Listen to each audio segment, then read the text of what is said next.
This devotional is for those who are feeling tired, faint along the way. This devotional is for those who are feeling a profound discouragement that often does not let them act or make wise decisions. If you're feeling this way, this devotional is for you, and each word you will listen, that you will hear in it, is a message from God for your life, because we cannot do it alone, nor should we. Welcome to our devotional Mana, where we listen to and obey the Lord's word. Welcome to all of those arriving to this transmission of the devotional Mana. Here, you can subscribe in our YouTube devotional Mana channel, and you will receive the devotional beginning hour 0 each day. And remember, not only to listen, but also to share this link with other people who can be tremendously blessed and benefit from this devotional. Remember, send us your questions, comments, and we will gladly reply. And remember to hit like if you like the message. Pastor, I feel tired. I am very tired. Do you know this is a very common phrase we often hear daily? Sometimes we hear this expression from a couple who are in a very difficult marriage. Pastor, I'm tired of always being the one with the initiative, always pushing for things to get better. I am always the one yielding, but I do not see any results. Pastor, I'm tired of fighting with this addiction. I am constantly promising myself, promising others, and then again I give in to this addiction. And instead of improving, I go from bad to worse, and I'm losing my will, my purpose in life. Pastor, I feel tired of always dealing with the same, living the same without things changing. I am constantly working, yet I do not have any money. I continue to live in the situation of poverty, of failure, dealing with the same situations at home, the same conflicts, the same fights. Pastor, I feel tired with this chronic illness, this terminal illness, treatments, clinics, appointments, injections, therapy, and I often feel tired, and I can no longer go on. Pastor, I feel tired physically. My entire life waking up early, meeting schedules, restricting myself with many things, and this is what goes on. I know that many of you are going through very difficult times in your lives, but I know this devotional is for you, and God will speak to you through this series. So if you want to listen to God's voice, but this is a time when you want to throw in the towel and you are completely discouraged, not knowing what to hold on to in order to take courage, then listen to God's voice for your life, His words, what God has to say to you, because He wants to speak to you. Now, this symptom in your heart can be identified in the following way, because we may say or ask, why am I losing my strength? Why do I feel so discouraged? There's a text in the Bible that I'd like us to turn to during this series, and this is in the book of Nehemiah, because Nehemiah tells a story of the people of Israel at a very critical moment when the entire city was completely destroyed. The walls, all the structures, and the Israelites practically had nothing.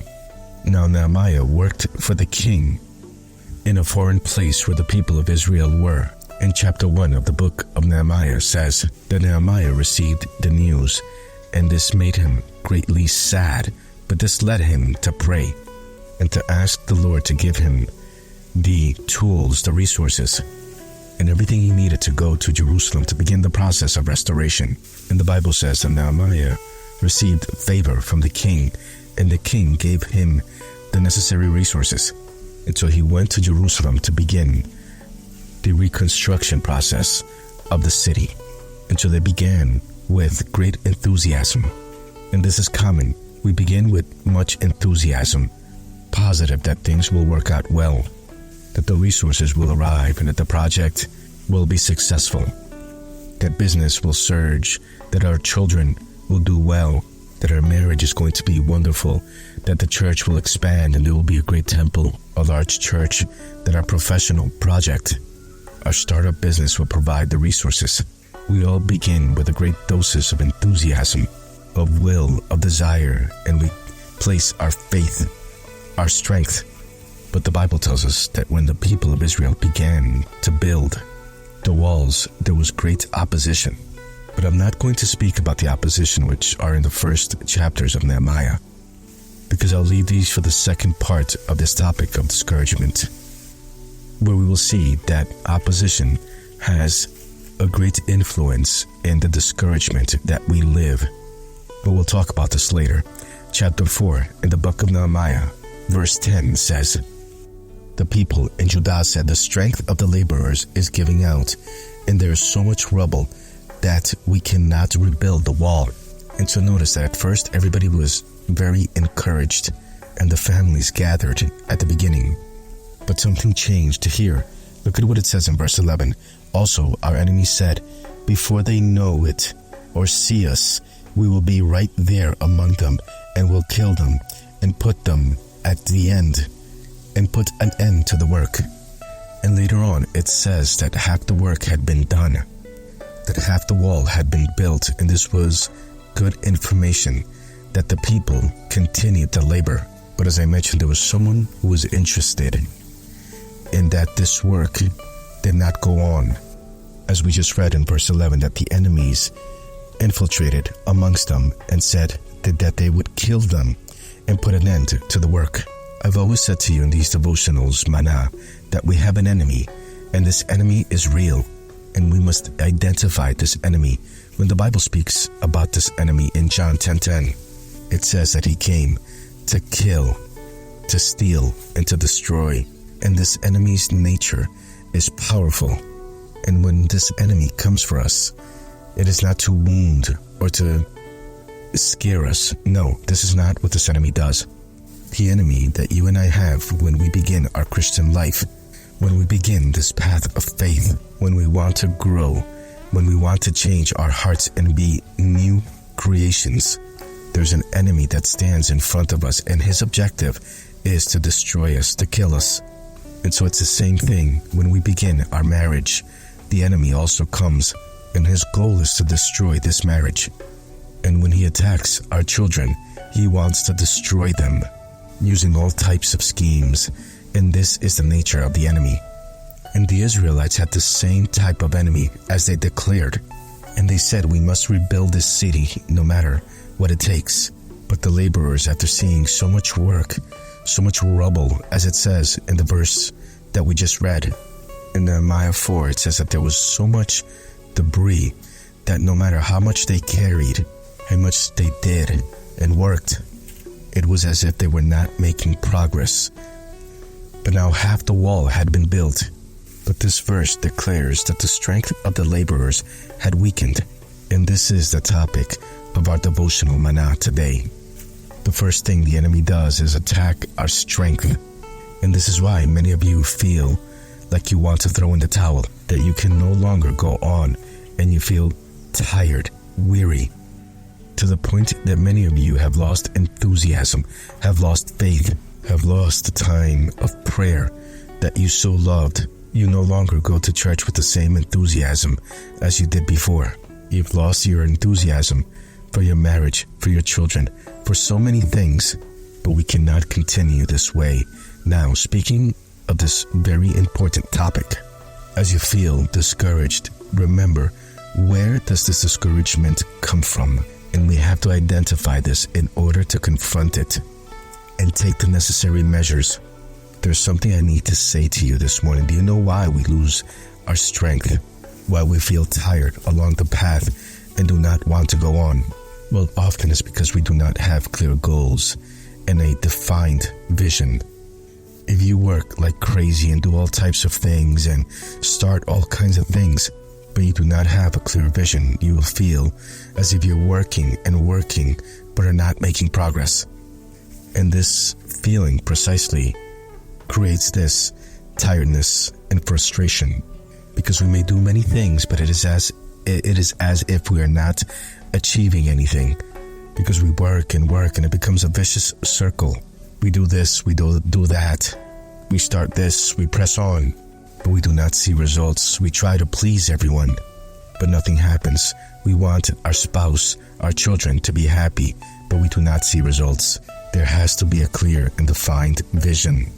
When I have a clear goal and I place myself an objective, a goal, then I could say I'm making progress.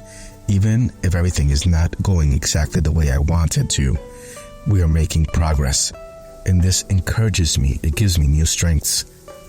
And it revitalizes me because it says that I am on the path. I am heading towards a goal. So if you are feeling discouraged today, think about this. Do I have a clear and defined goal? Second, do you know why many feel tired? Well, because they live a life that is disorganized and they are poor administrators.